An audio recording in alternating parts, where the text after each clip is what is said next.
Kerala Blasters FC. ഈ പേര് കേൾക്കുമ്പോൾ തന്നെ ഒരു പ്രത്യേക ഇമോഷൻസ് എല്ലാവർക്കും. ഒരു വശത്ത് വലിയ ഫാൻ ബേസും വലിയ പ്രതീക്ഷകളും, മറുവശത്ത് വർഷങ്ങളായുള്ള നിരാശകളും അസംതൃപ്തിയും. ഇപ്പോൾ ഈ ടീം വീണ്ടും ഒരു പുതിയ ചാപ്റ്ററിലേക്ക് കടക്കുകയാണ്. ആഷ്ലി വെസ്റ്റ്വുഡ് എന്ന കോച്ചിന്റെ കീഴിൽ. വെസ്റ്റ്വുഡ് വന്നത് ഒരു സാധാരണ കോച്ചിങ് ചേഞ്ച് മാത്രമല്ല, അത് കേരള ബ്ലാസ്റ്റേഴ്സിനെ ഒരു റീസെറ്റ് ബട്ടൺ പ്രസ് ചെയ്യുന്നത് പോലെയാണ് തോന്നുന്നത്. കാരണം ഈ ടീം വർഷങ്ങളായി സ്ട്രഗിൾ ചെയ്തത് ഒരു കോമൺ പാറ്റേൺ കൊണ്ടാണ്. അതെ, കൺസിസ്റ്റൻസി ഇല്ല, ഡിഫെൻസീവ് സ്റ്റാബിലിറ്റിയുമില്ല. പ്രഷർ വന്നാൽ മെന്റാലിറ്റി നഷ്ടപ്പെടുന്നു.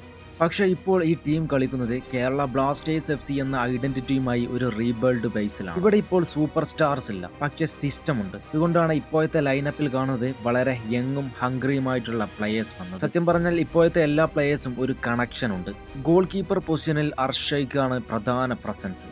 അവന്റെ റോള് സിമ്പിൾ അല്ല. ടീം നെർവസ് ആകുമ്പോൾ സ്റ്റാബിലിറ്റി കൊടുക്കുക, ഷോട്ട് ഫേസ് ചെയ്യുക, ഡിഫൻസ് ഓർഗനൈസ് ചെയ്യുക, ഇതൊക്കെ ഒരു യങ് ഗോൾ കീപ്പറെ അപേക്ഷിച്ച് വലിയ പ്രഷറാണ്. അതൊക്കെ നല്ല കൃത്യമായി ചെയ്യുന്ന ഒരു താരമാണ് ഇദ്ദേഹം. ഡിഫൻസീവ് ലൈൻ എടുത്താൽ ഓർമിപ്പാം, ബികാഷ്, മുഹമ്മദ് സഹീഫ് എന്നിവരാണ് പ്രധാന പേരുകൾ. ഇവർ ഇപ്പോൾ സിമ്പിൾ ഡിഫെൻഡിംഗ് ആണ് ചെയ്യുന്നത്. അൺനെസസറി റിസ്ക് ഇല്ലാതെ ക്ലീൻ ക്ലിയറൻസസ്, ബേസിക് പൊസിഷനിങ്. വെസ്റ്റ്വുഡിന്റെ സിസ്റ്റത്തിൽ ഡിഫൻഡേഴ്സ് ഹീറോസ് അല്ല, ഡിസിപ്ലൈൻഡ് ആയ വർക്കേഴ്സ് ആണ്. മിഡ്ഫീൽഡിലാണ് ഈ ടീമിന്റെ റിയൽ എഞ്ചിൻ കിടക്കുന്നത്. Danish Farooq, Freddy, Vipin Mohanan, Kevin Yoke ഇവരാണ് ഗെയിം കൺട്രോൾ ചെയ്യുന്നത്. ഇവിടെ ഒരു ഇൻട്രസ്റ്റിംഗ് തിങ് ഉണ്ട്. മുമ്പ് ഇവർ മോശം ഫോമിലാണെങ്കിൽ, പക്ഷെ ഇപ്പോൾ സ്ലോലി ട്രാൻസ്ഫർമേഷൻ നമുക്ക് കാണാം. പൊസിഷൻ മെയിൻറ്റെയിൻ ചെയ്യാൻ ശ്രമിക്കുന്നു, ബോൾ ലോസ് റെഡ്യൂസ് ചെയ്യാൻ ശ്രമിക്കുന്നു. പ്രത്യേകിച്ച് വിപിൻ മോഹനൻ പോലുള്ള യങ് പ്ലെയേഴ്സ് ഫ്യൂച്ചറിൽ ഓറിയന്റഡ് ആയിട്ടുള്ള ഫുട്ബോളാണ് ഇപ്പോൾ കളിക്കുന്നത്.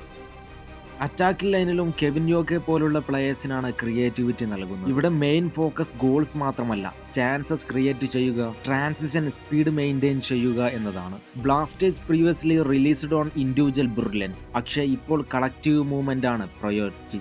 പക്ഷേ ഈ ചോദ്യം വർക്കാകുന്നുണ്ടോ എന്നത് ഓരോ കേരള ബ്ലാസ്റ്റേഴ്സിന്റെ ആരാധകരുടെ ഉള്ളിലുണ്ടാകും. ഇതിന്റെ ആൻസർ സിമ്പിൾ അല്ല.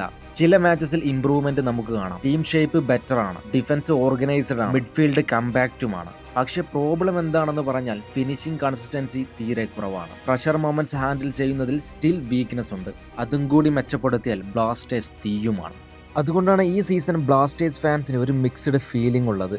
ഒരു മാച്ചിൽ ജയിക്കുമ്പോൾ ഹോപ്പ് വരും, അടുത്ത മാച്ചിൽ അഗൈൻ ഡൗട്ട് വരും. ഇത് ടീം ട്രാൻസിഷൻ സ്റ്റേജ് ആണെന്ന് ക്ലിയർ ആണ്.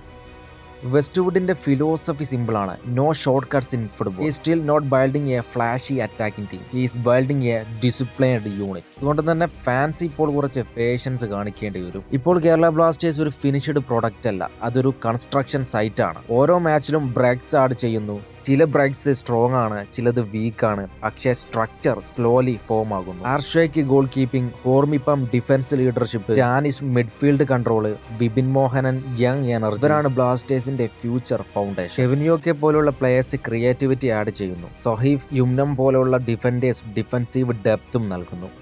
ഇപ്പോൾ ഈ ടീമിനെ കമ്പയർ ചെയ്യേണ്ടത് ട്രോഫീസിനൊപ്പമല്ല, കമ്പയർ ചെയ്യേണ്ടത് പ്രോഗ്രസിനൊപ്പമാണ്. കഴിഞ്ഞ സീസണിനേക്കാൾ സ്ട്രക്ചർ ഉണ്ടോ, ഡിസിപ്ലിൻ ഉണ്ടോ, ഫൈറ്റ് ഉണ്ടോ? ആൻസർ സ്ലോലി യെസ് തന്നെയാണ്.